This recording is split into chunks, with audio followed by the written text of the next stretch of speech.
Whenever you're asked to draw a pie chart, the first thing you need to do is add up the frequencies.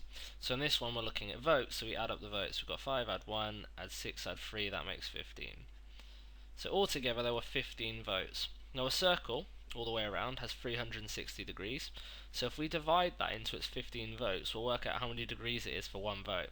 So using a calculator, 360 divided by 15 equals 24.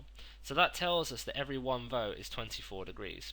So if one vote is 24 degrees, 5 votes must be 5 times 24 degrees, which gives us 120 degrees. One vote is obviously just 24 degrees, because 1 times 24. 6 times 24, that comes out as 144 degrees.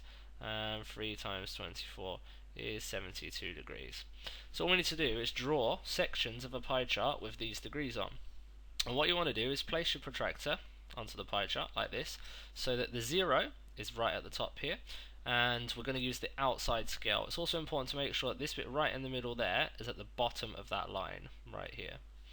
So what we do now is we read around the scale until we see the first number, and the first number we want is 120. And again, using the outside scale, so all the way around here to 120. You put a little mark like that with your pencil or pen, and then you take the protractor away and draw in that line.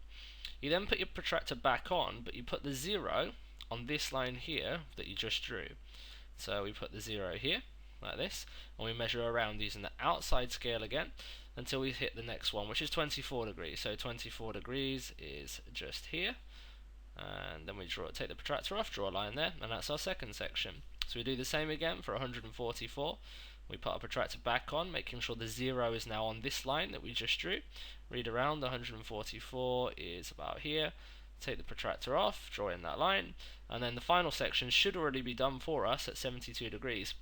You can measure this just to check to make sure that you've done the pie chart correctly. Now, you won't get all the marks for this, you've just got to label it.